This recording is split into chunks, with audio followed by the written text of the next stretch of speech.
Artinya Anda menuduh bahwa pemerintah mengizinkan adanya pembabatan hutan, begitu? Ya, karena di Indonesia itu kan salah satu sektor yang dianggap bisa mendorong pertumbuhan ekonomi, itu kan sektor kehutanan ya.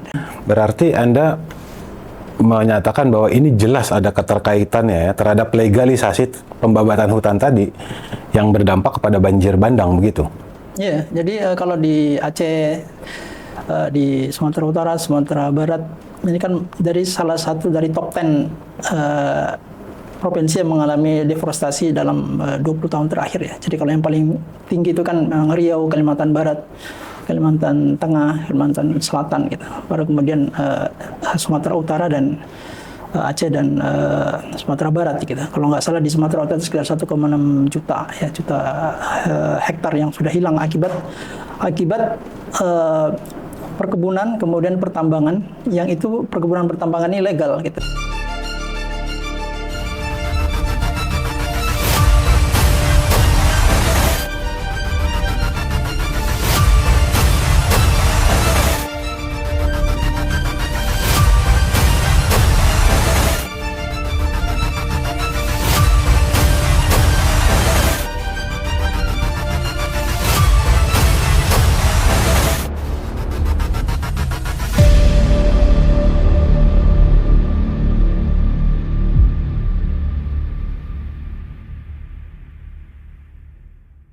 Assalamualaikum warahmatullahi wabarakatuh. Waalaikumsalam warahmatullahi wabarakatuh. Muhammad Ishak, peneliti dan pengamat kebijakan ekonomi ya.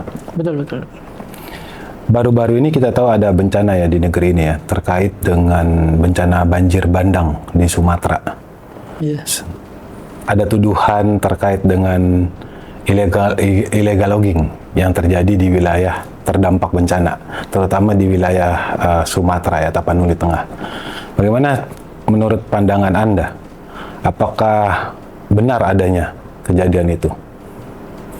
Ya baik, terima kasih atas pertanyaannya. Jadi memang kalau kita lihat ya banyak faktor yang menjadi penyebab banjir bandang di Sumatera, khususnya di Aceh, di Sumatera Utara dan Sumatera Barat ya.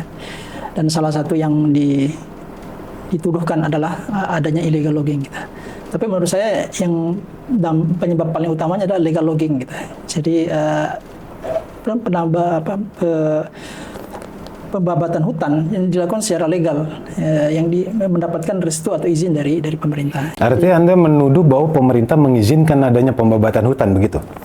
Ya, karena di Indonesia itu kan salah satu sektor yang dianggap bisa mendorong pertumbuhan ekonomi, itu kan sektor kehutanan ya. Dan sektor kehutanan ini menjadi basis ya untuk kegiatan ekonomi lanjutan ya, sektor perkebunan, kemudian sektor pertambangan, baru kemudian lanjutannya lagi adalah pembangunan pabrik dan seterusnya gitu. Jadi hutan ini semacam modal dasar ya yang digunakan oleh pemerintah untuk meningkatkan pertumbuhan ekonomi Indonesia gitu. Dan hutan Indonesia kan cukup luas gitu. Dan mereka menganggap bahwa ya salah satu cara untuk mendorong pertumbuhan ekonomi ya dengan membabat hutan gitu. Maka diberikanlah berbagai macam izin kan. Sebentar Bung Ishak. Jadi begini ya, tadi pertanyaan saya kan, saya bicara bahwa banjir bandang ada tuduhan terhadap illegal logging. Berarti Anda menyatakan bahwa ini jelas ada keterkaitannya ya terhadap legalisasi pembabatan hutan tadi yang berdampak kepada banjir bandang, begitu? Iya, jadi kalau di Aceh, di Sumatera Utara, Sumatera Barat, ini kan dari salah satu dari top 10 provinsi yang mengalami deforestasi dalam 20 tahun terakhir ya. Jadi kalau yang paling tinggi itu kan Riau, Kalimantan Barat, Kalimantan Tengah, Kalimantan Selatan gitu. Baru kemudian Sumatera Utara dan Aceh dan Sumatera Barat gitu. Kalau nggak salah di Sumatera Utara itu sekitar 1,6 juta ya, hektar yang sudah hilang akibat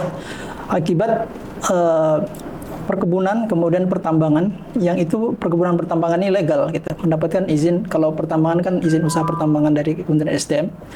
Kalau kehutanan ya pemanfaatan izin pakai hutan ya, baik itu untuk hutan produksi terbatas atau area penggunaan lain, itu semua izinnya ke Kementerian Kehutanan atau Kementerian Lingkungan Hidup. Jadi mereka secara legal mendapatkan izin untuk memanfaatkan hutan-hutan yang ada di Sumatera gitu. Kalau kita bicara konteks penyebab banjir di Sumatera itu.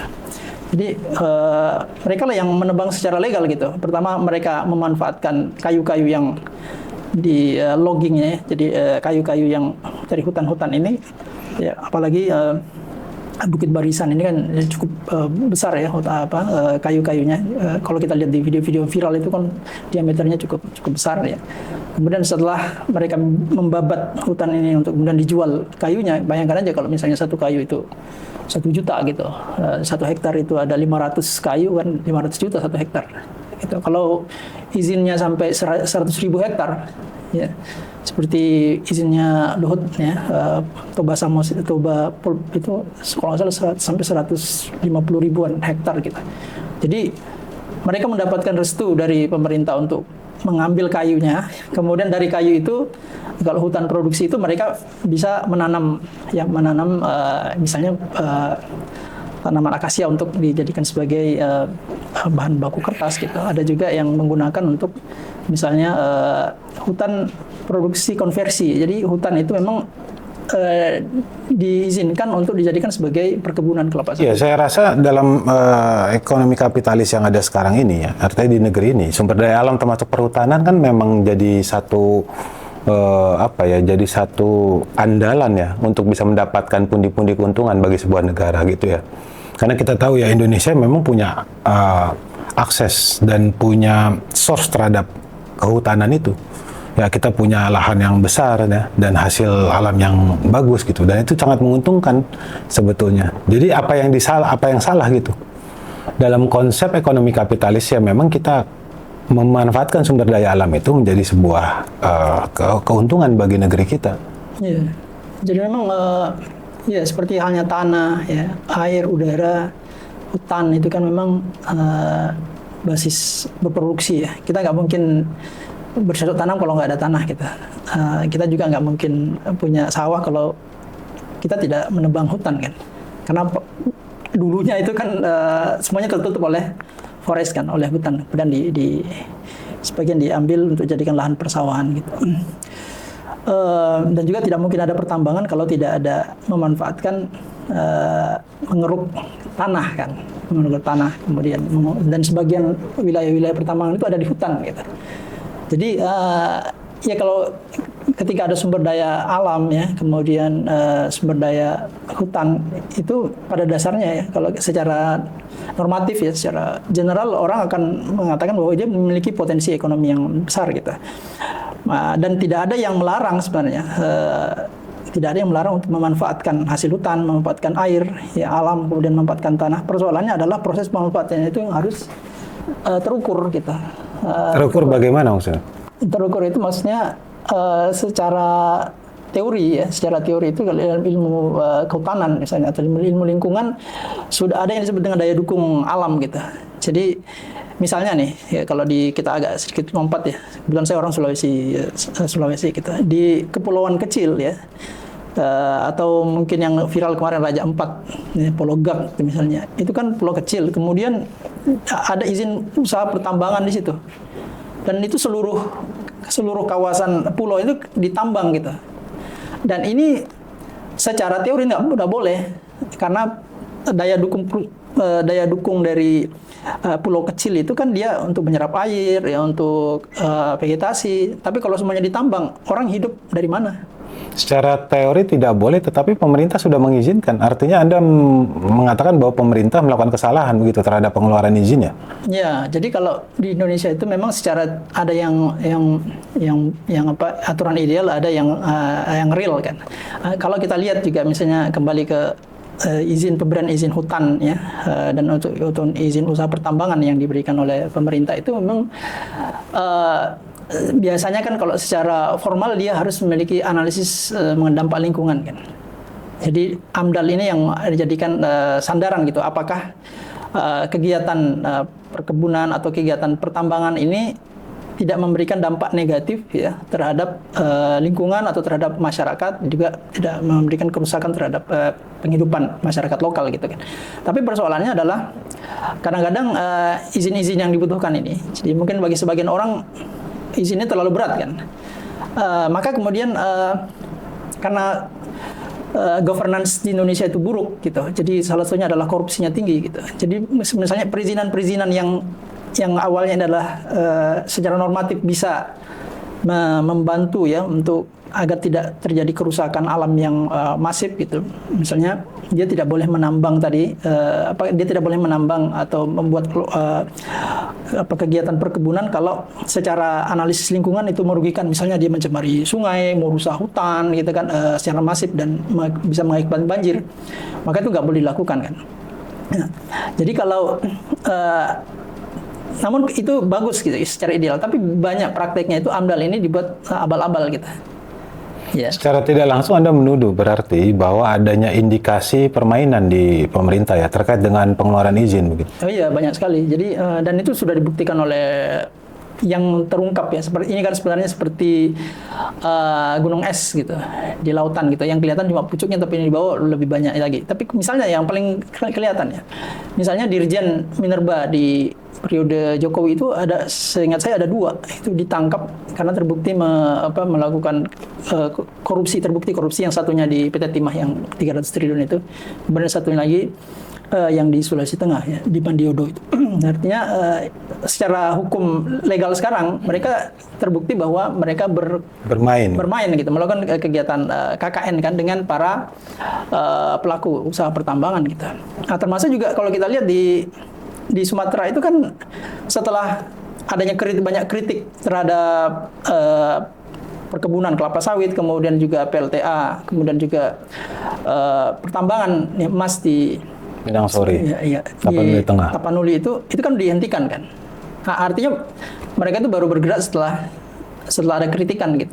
Dan ternyata banyak masalah kan, banyak problem yang terjadi. Bung Ishak, tapi Kementerian Kehutanan sudah merilis ya, artinya menyatakan bahwa kayu-kayu yang hanyut pada saat bencana itu adalah kayu-kayu sisa pembuangan, artinya bukan kayu-kayu yang memang buat untuk illegal logging ya, diperdagangkan. Itu adalah sampah-sampah begitu. Iya, tapi kalau faktanya, saya kira ini perlu dibuktikan ya, karena kalau di gambar-gambar atau video-video yang beredar itu kan ada kayu bersama dengan ranting-rantingnya gitu, tapi ada juga kayu bulat kan.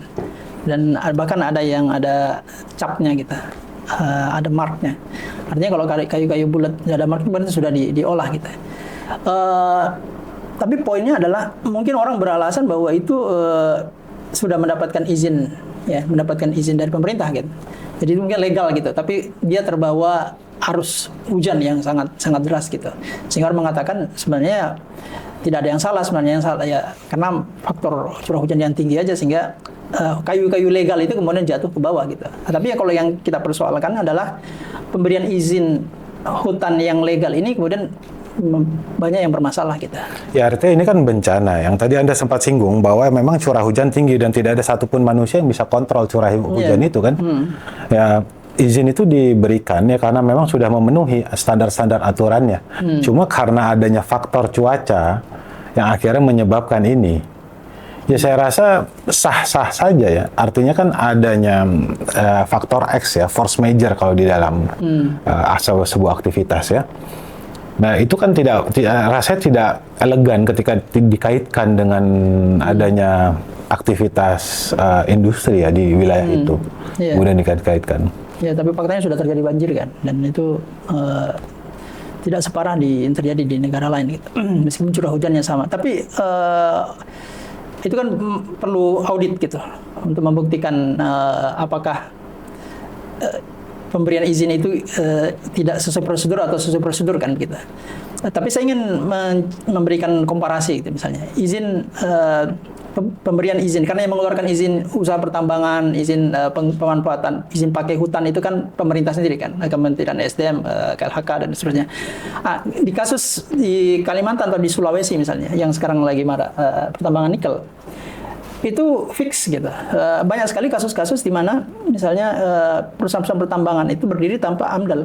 Ada yang salah satu misalnya di Kalimantan itu Veronikel sudah berdiri investasinya 30 triliun, ternyata auditnya tidak ada AMDAL-nya gitu. Lagi diproses karena PSN kan, proyek strategis nasional itu kan pada zaman Jokowi itu memang ada upaya untuk mendorong agar pertambangan hilirisasi itu masif gitu dengan skala yang cepat gitu dan besar. Makanya kemudian perizinan itu menyusul. Jadi dikasih izin dulu, mereka beroperasi, membangun, baru kemudian izin-izin lingkungannya menyusul. Nah, itu terjadi. Jadi maksud saya bisa jadi yang terjadi di Sumatera itu juga sama kasusnya dengan beberapa maksudnya pemerintah yang sebelumnya Bapak Jokowi ya, artinya lebih mementingkan investasi yang penting masuk dulu gitu dibandingkan dengan prosedur-prosedur standar yang harus dilakukan.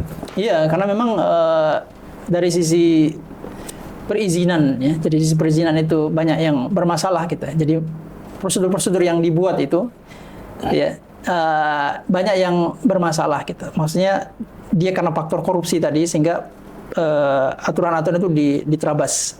Kemudian yang kedua dari sisi perizinan itu juga aturan-aturan yang dulu sulit ya itu kemudian direvisi kan, bagaimana agar investasi lebih mudah masuk. Salah satunya tadi misalnya AMDAL ya.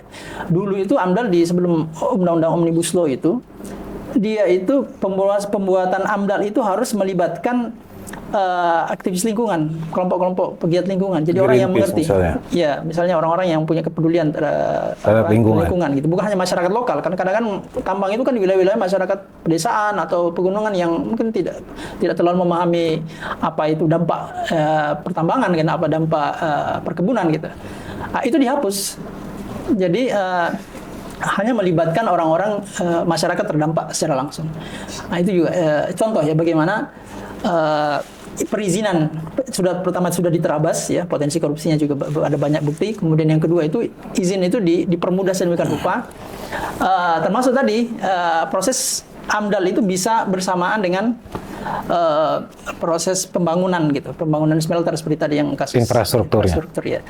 Dan itu kan banyak sekali PSN yang bermasalah kan secara lingkungan dan secara sosial juga, termasuk secara ekonomi gitu. Itu yang terjadi, termasuk juga misalnya pertambangan di pulau-pulau kecil kan, di dalam PP-nya itu ya saya lupa nomor berapa gitu. Jadi ada larangan pertambangan di pulau-pulau kecil, dan kenyataannya ada izin IUP yang diberikan di pulau-pulau kecil itu.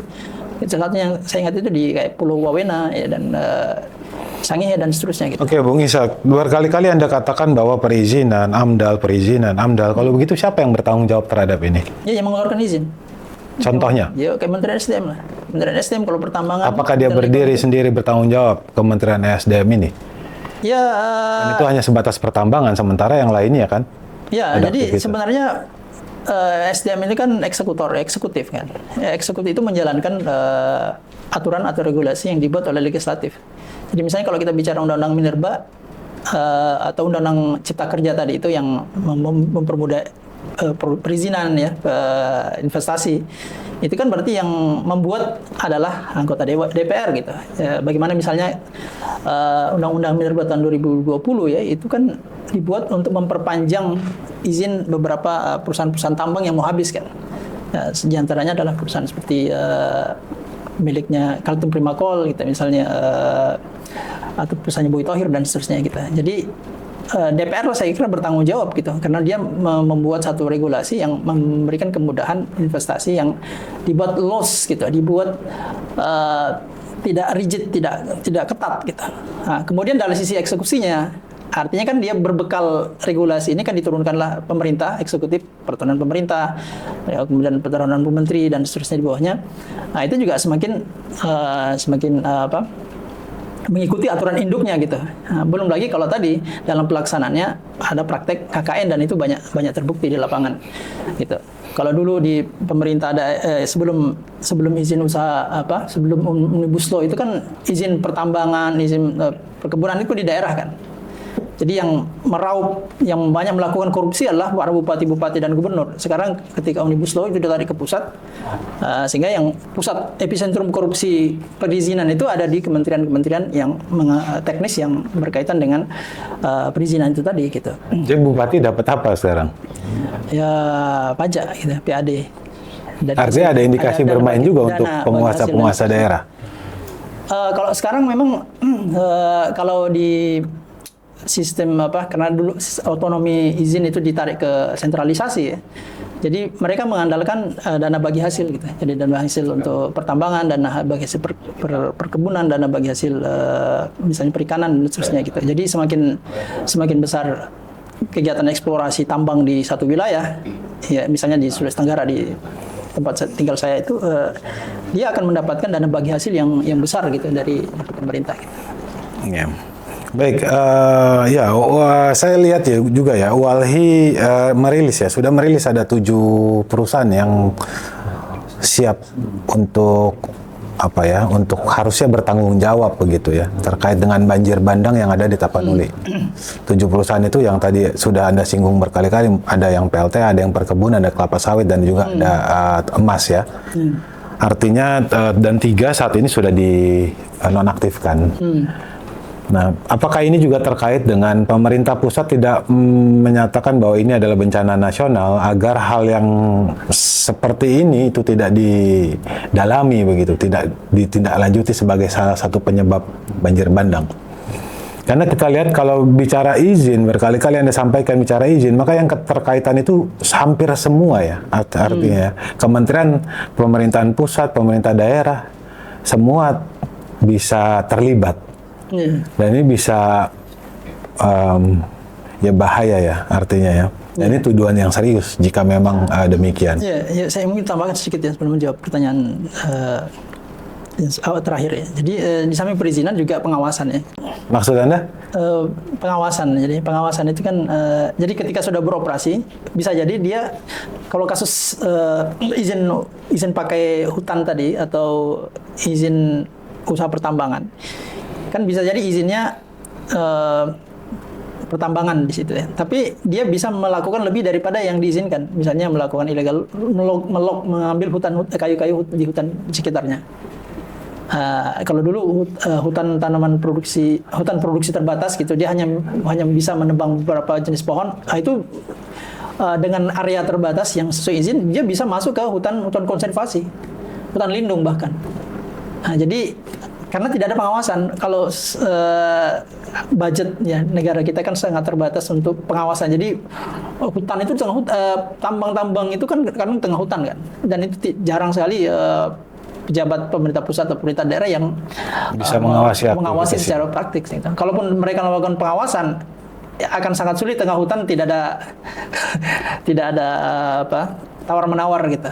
Karena potensi ekonomi besar sekali kan. Misalnya ketika orang menggunakan kebun kelapa sawit itu masuk ke, dan itu besar sekali gitu, masuk ke hutan lindung kan.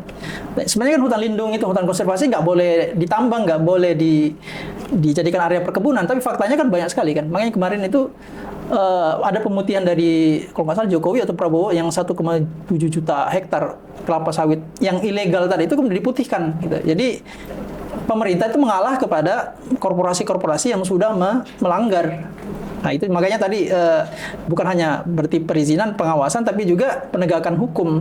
Jadi orang-orang yang sudah terbukti melanggar itu juga ada tindakan hukum yang tidak ada tindakan hukum gitu. Kalaupun ditindak hukum juga biasa denda-denda yang kecil kan yang bisa dibayar dengan mudah oleh para korporasi. Ya. Tapi kan pemain-pemain pertambangan kita tahu bagaimana orang-orang ini adalah orang-orang yang memang punya kuasa terhadap negeri ini. Ya, itu yang disebut dengan oligarki. Jadi di samping mereka pengusaha juga penguasa gitu. Jadi akan sulit. Jadi bagaimana mungkin pengusaha pelaku yang seharusnya diawasi mengawasi dirinya sendiri kan. Jadi para pengusaha-pengusaha ini kan sebagai kalau dulu ada survei ya, masalah di DPR itu sekitar hampir 50% anggota DPR itu adalah pengusaha gitu. Bahkan sebagian kalau sekarang pun juga kita lihat misalnya ada kita nggak perlu sebut nama lah ya, saya kira sudah paham bahwa ada beberapa menteri-menteri itu yang di endorse oleh Taipan gitu. Dan celakanya yang di-endorse itu adalah kementerian-kementerian, salah satunya adalah Kementerian Lingkungan Hidup kan. Siapa itu? Ya ini. Salah satunya. Kementerian Lingkungan Hidup sekarang gitu. Jadi kan kalau di majalah Tempo itu secara salah satu misalnya Haji Isam yang di-endorse oleh Haji Isam. Ya. Jadi kalau itu berdasarkan majalah Tempo, jadi bisa dibaca majalah Tempo. Misalnya ada beberapa menteri yang itu kemudian Kementerian Lingkungan Hidup ini kan dulunya dia kalau nggak salah Bupati Tanah Bumbu ya, kemudian juga Kementerian PU, kemudian juga Kementerian Transportasi gitu ya. itu secara politik mungkin bisa didalami gitu. Tapi poin saya adalah bahwa peran pengusaha dalam mempengaruhi kebijakan-kebijakan di pemerintahan ataupun di level legislasi itu sangat kuat gitu. Sehingga ini yang menjadi problem sistem kapitalisme itu adalah adanya bias ya, regulasi, kemudian perizinan, kemudian pengawasan penegakan hukum bias kepada orang-orang yang memiliki kekuatan power dalam hal ini uang gitu atau modal, dan itu dimiliki oleh para pengusaha gitu.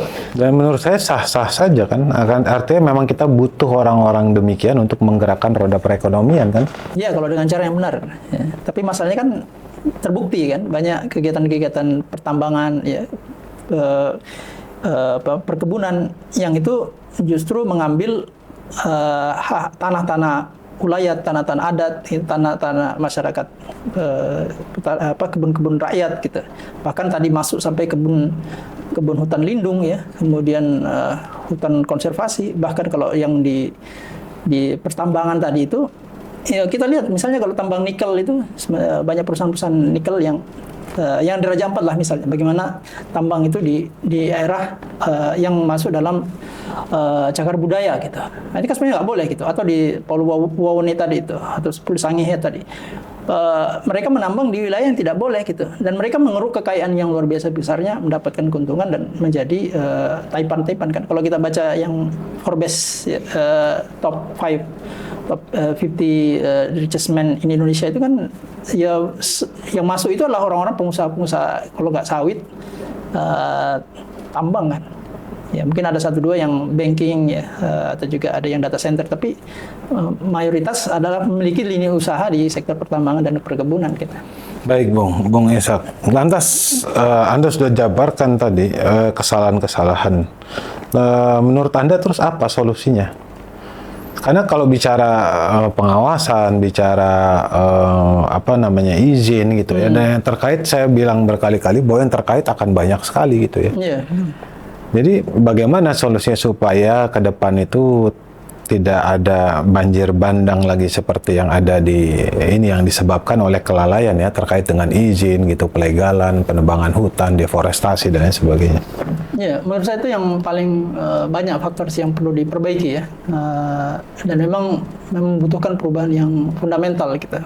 Salah satunya ya, tadi kalau kita bicara bahwa pelaksanaan regulasi yang berimpact pada terjadinya banjir bandang tadi itu kan dimulai dari aturan legal ya.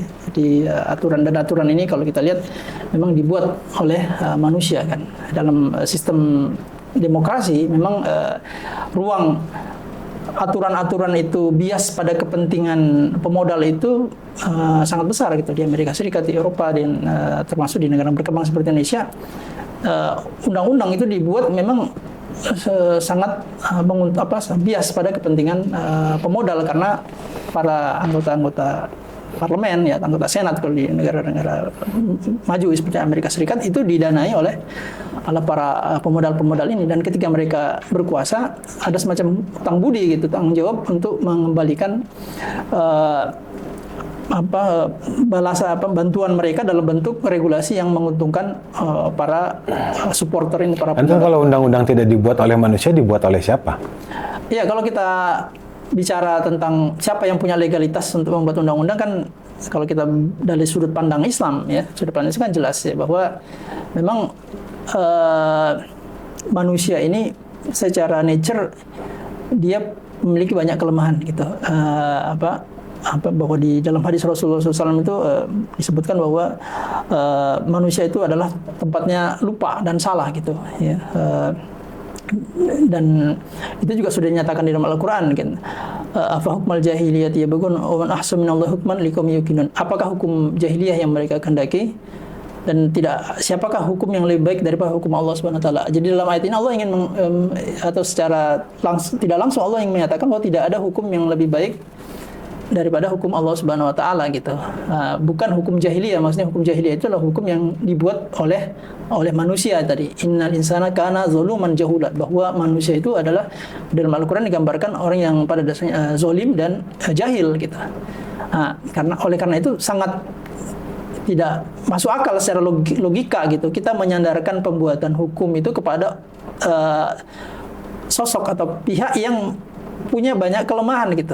Pada saat yang sama ada aturan, ada hukum yang dibuat oleh Allah Subhanahu wa taala pencipta manusia. Apakah Allah membuat hukum terkait dengan hal-hal perkara teknis, regulasi, undang-undang, kebijakan, izin, pertambangan dan lain sebagainya?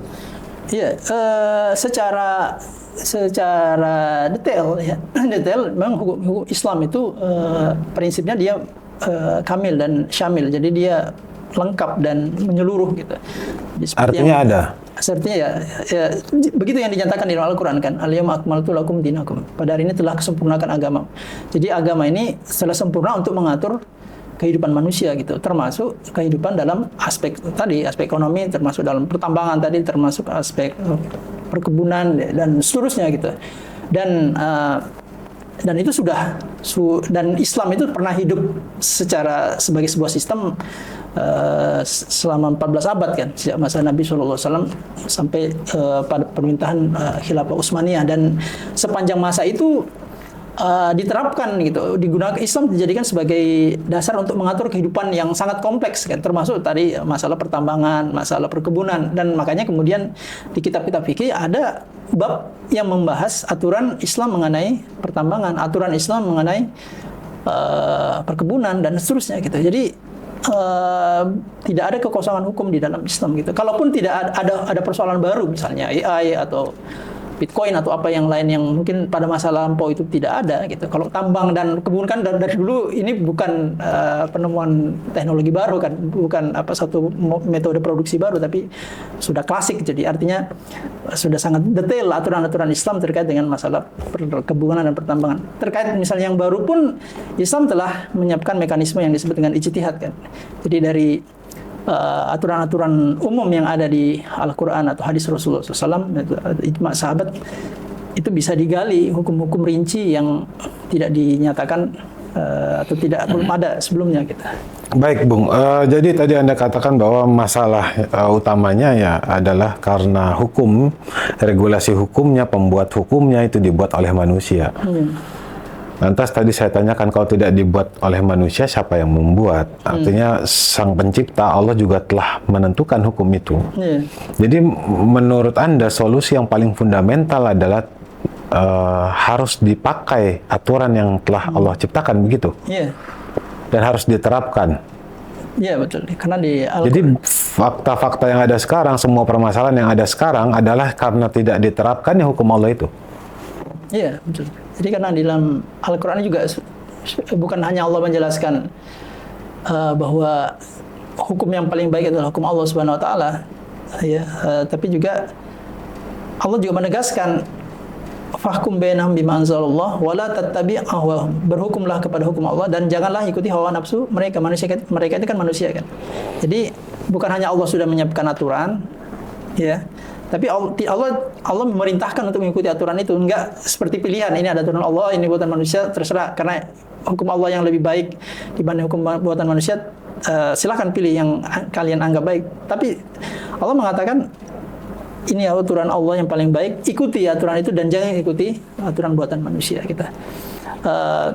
Jadi itu yang menjadi kewajiban kita sebagai seorang muslim untuk mengikuti hukum Allah Subhanahu wa taala yang sudah sangat rinci ya. Dan saya kira terkait dengan pertambangan bagaimana hukumnya?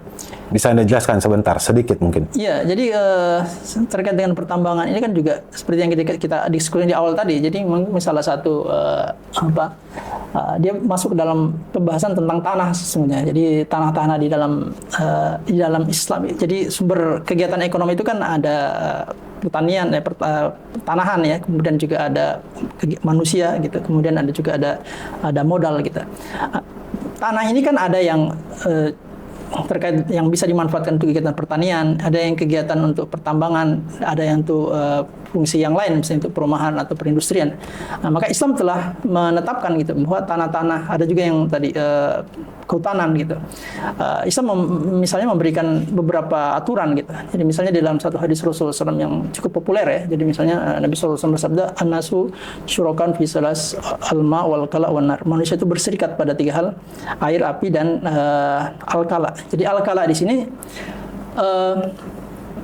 kalau menurut beberapa syarah hadis itu disebutkan adalah tanaman-tanaman, tumbuhan-tumbuhan yang pada masa itu, pada masa Nabi SAW, masyarakat komunitas Arab itu sebagai sumber penghidupan, karena disitulah mereka menggembalakan ternaknya, dari situlah mereka mendapatkan kayu untuk memasak gitu, untuk membuat pengapian ya, dan juga untuk melakukan kegiatan-kegiatan sosial gitu. Jadi kalau ini ya, dan oleh Nabi SAW manusia itu berserikat gitu, nggak boleh ada privatisasi di sini gitu. Karena kalau manusia berserikat artinya dimiliki. Milik bersama, public goods. Jadi seperti hanya jalan umum. Kalau milik bersama nanti akhirnya tumpang tindih dong, kepentingan dong, karena kan boleh dimiliki oleh semua orang. Jadi dimanfaatkan sesuai dengan kebutuhan kita. Makanya di dalam Islam juga diatur gitu secara detail. Misalnya kalau hutan tadi itu kan, jadi ada barang-barang public goods ini yang itu bisa dimanfaatkan secara langsung, seperti laut, sungai itu kan tidak perlu pengolahan kan. Ada juga public goods di dalam pandangan Islam ya, yang itu butuh pengolahan, gitu, eksplorasi, eksploitasi, kemudian hilirisasi, sehingga kemudian bisa menjadi barang bernilai seperti minyak kan. Minyak ini kan juga disebutkan dalam hadis tadi, jadi atau di dalam hadis yang lain bahwa barang-barang tambang yang depositnya besar itu tidak boleh dikuasai oleh individu, harus dikuasai oleh negara gitu. Sehingga, dan itu milik umum, ya, maka kemudian negara lah yang mengeksplorasi, mengeksploitasi, kemudian mengolah, kemudian dijual hasilnya, kemanfaatannya dikembalikan kepada publik secara umum, baik itu yang kaya ataupun yang miskin. Jadi karena itu milik umum gitu, milik rakyat. Nah, kalau baik sekarang yang kan kaya, baik yang miskin, baik yang Islam ataupun non-Islam. Islam ya. Jadi semua warga negara gitu punya hak terhadap harta tersebut.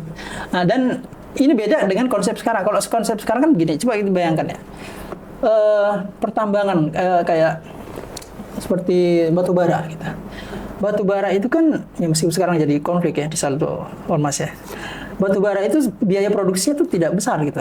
Jadi cuma butuh penebangan hutan, terus tanahnya dikeruk, kemudian yang open pit ya, kemudian digali, terus dibawa ke pelabuhan, dijual. Udah, itu biaya produksinya paling sekitar $20-30 per ton gitu. Tapi bisa dijual sampai 100 ton, apa $100 kan, untungnya marginnya sampai $70 gitu.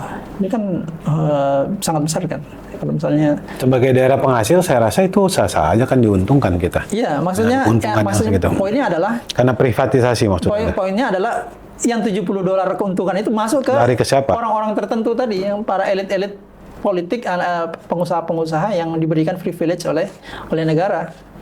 Itu persoalannya. Jadi kekayaan kita yang kalau mulai dari dulu itu migas, kemudian pada zaman Soeharto ada hutan, itu kan, pengusaha-pengusaha HPH diberikan konsesi untuk membabat hutan, kemudian dijual hutannya ke luar negeri, kemudian hasilnya itu masuk ke mereka gitu loh, secara individu sebagai perusahaan.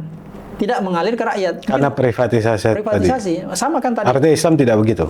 Islam tidak begitu. Karena tadi, misalnya tadi, yang mengelola nggak boleh privatisasi. Tambang emas, tambang ada perkebunan yang menggunakan hutan rakyat tadi itu, hutan milik negara, ini kemudian masuk ke kantong-kantong pribadi gitu. Mereka lah jadi orang-orang kaya, sementara rakyat kita tetap seperti sekarang gitu. Yang jumlah kemiskinannya hampir 60% lebih menurut Bank Dunia kita. Jadi ini 7% menurut pemerintah. Ya, terlihat ya.